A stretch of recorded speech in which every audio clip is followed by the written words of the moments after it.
I'm Amy, thank you for tuning in. This video is sort of a combined recommendations and TBR video because I've got 11 books that I'd like to talk about that are perfect for reading in the winter season.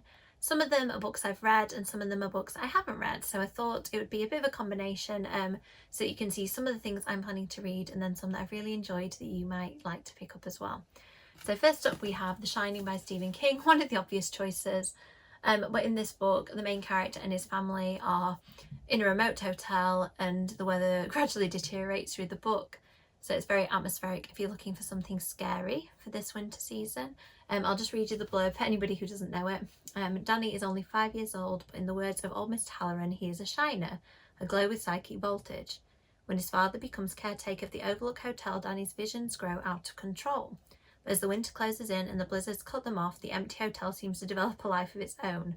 Why are masked guests riding the elevator? And who is the lady in room 217?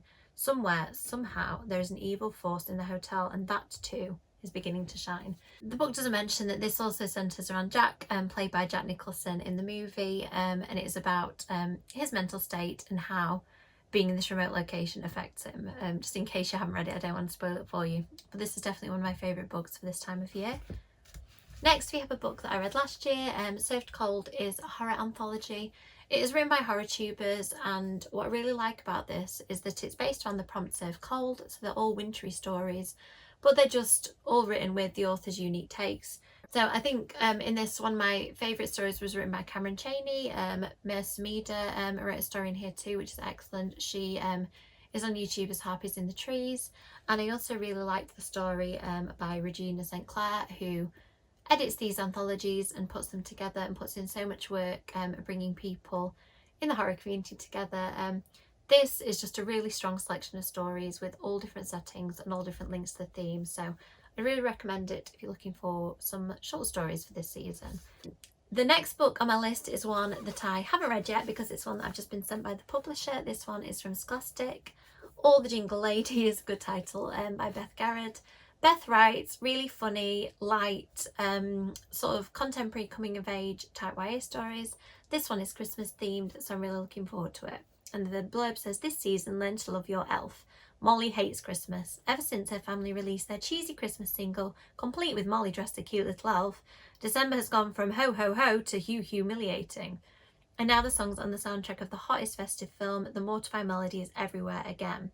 This year, it really is not the season to be Molly, but when Molly finds herself making a Christmas connection with a cute guy from the movie's premiere, will she find a happy ending or make a big mistletoe mess? That sounds perfect.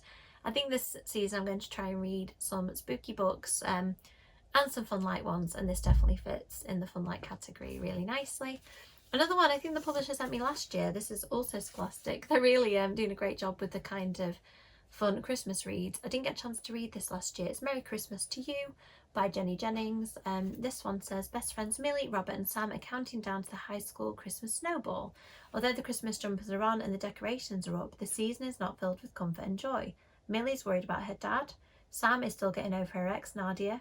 And Robert is wondering if he'll ever meet a girl that likes him back. As the sleigh bells ring, will each of them get their magical moment under the mistletoe? How cute does that sound? So I'm really looking forward to that one.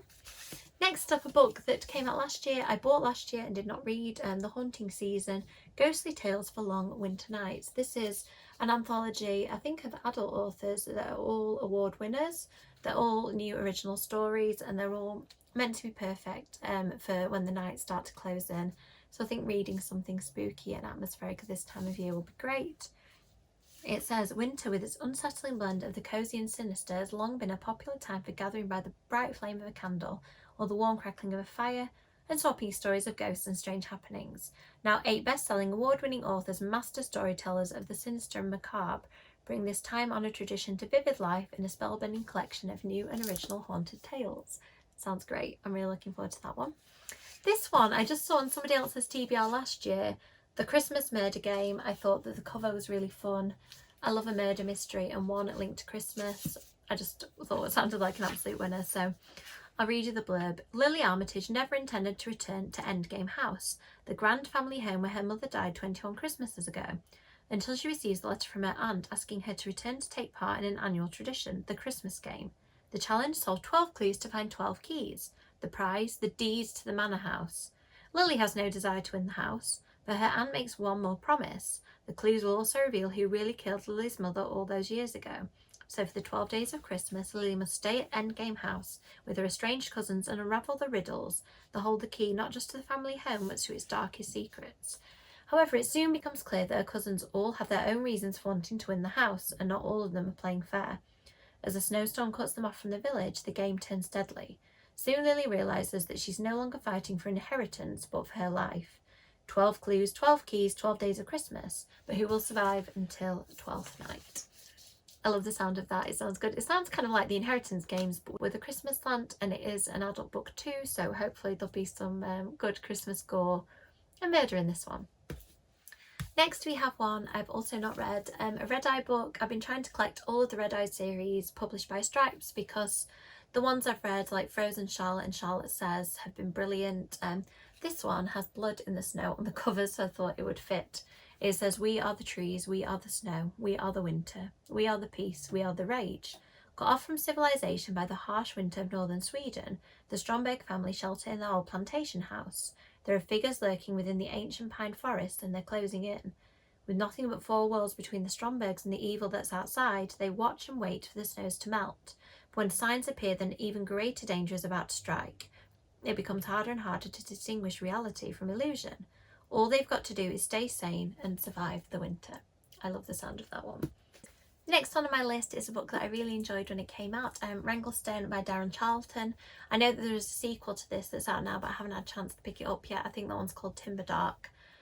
This one is a book sort of set in a zombie apocalypse. It is set during a remote winter season where the people have found a community and felt quite safe until the lake starts to freeze, which would give access to the zombies to access their little community.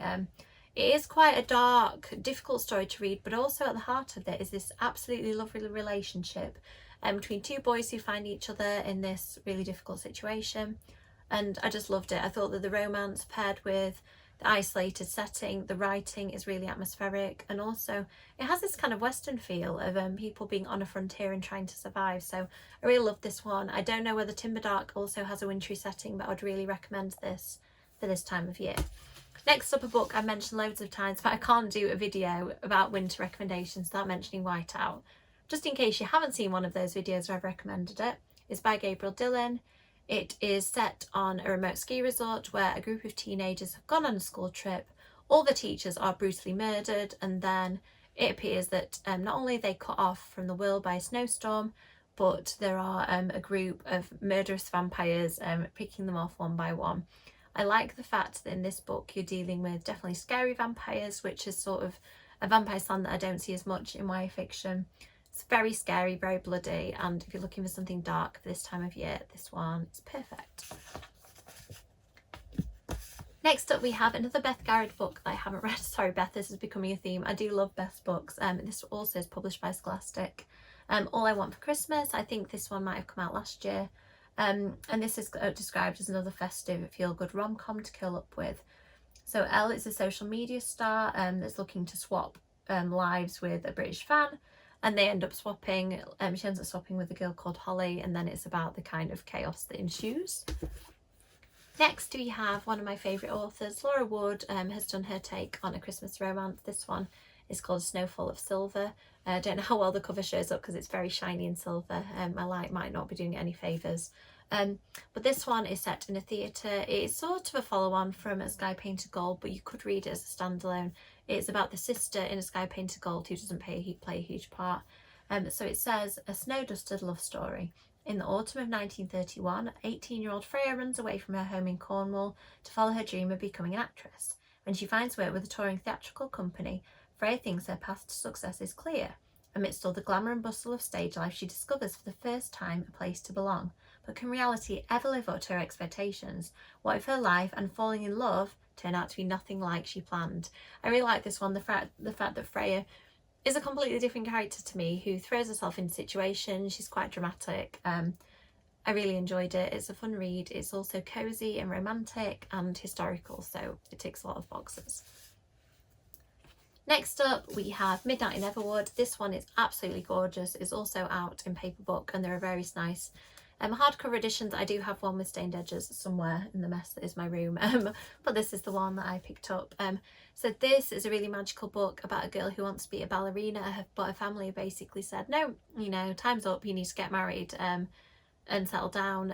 It is written, it's set in a historical time period, so Nottingham 1906. She's obviously constrained by the role of women at the time.